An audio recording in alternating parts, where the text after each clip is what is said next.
Hey everyone, today I've got your Roma movie review.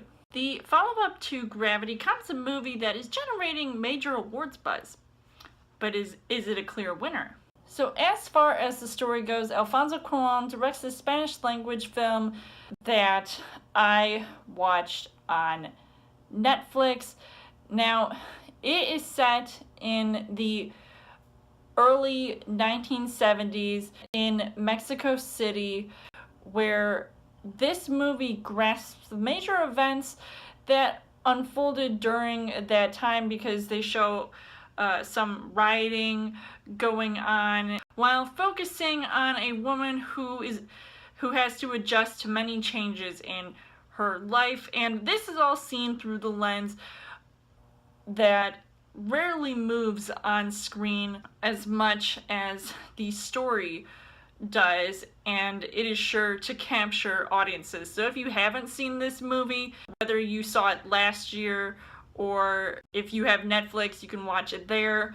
And this is not your average movie that contains a big budget, and even though the scope alone would make you think otherwise, I mean, there is so much going on in this movie, but it is made with a simplicity, yet complete with details that make up this fascinating world that this woman and the family she works for lives in. And I think it's just pretty entertaining to watch in that aspect. So as far as the casting goes, you've got Yalitza Aparicio, who plays this young woman named Cleo, and she works as this nanny slash housekeeper for this woman, and she eventually experiences this life-altering event that causes her to make certain decisions in her life. And I think, for a newcomer actress, I think she was very good in her role. Definitely a standout performance for awards season, and one that, even though you don't hear a lot from her, it's all in the emotion and the performance itself that draws you in to her character and the things that she goes through, because there's just so many things going on with her character that you're just literally following her around and figuring stuff out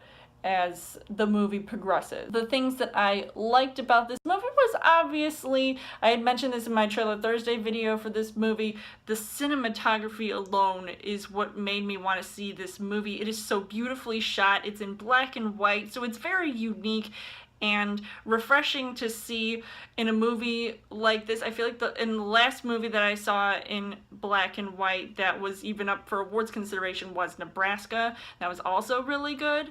And I also enjoyed the fact that it wasn't just a serious movie. It was a serious movie in a sense of certain issues that were being brought up, but it was also slightly comical. So it wasn't just this long, drawn-out movie where we're like, okay, it's in black and white. There's just so much going on that you feel like you have to pay attention to it because it's so detailed.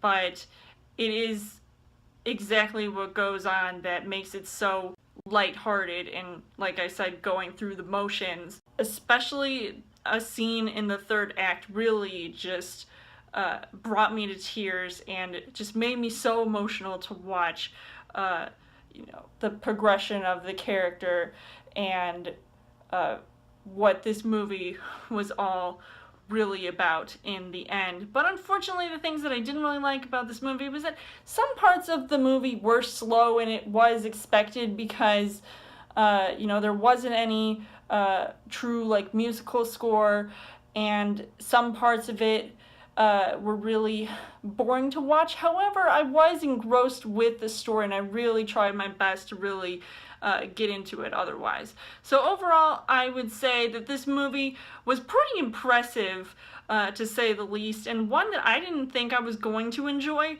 but after I saw it, I definitely enjoyed myself watching it. So I'd highly recommend seeing this movie if you guys haven't. It's definitely, if I had seen it last year, it probably would have made my top 10 list. So I would give this 4.5 hearts on the heart rate scale. So let me know in the comments what you guys thought of Roma. And as always, you guys can subscribe to my channel. I've got more movie reviews, movie updates coming every week for Chill Thursday video. You guys can also like me on Facebook and follow me on Twitter. And I'll see you guys later.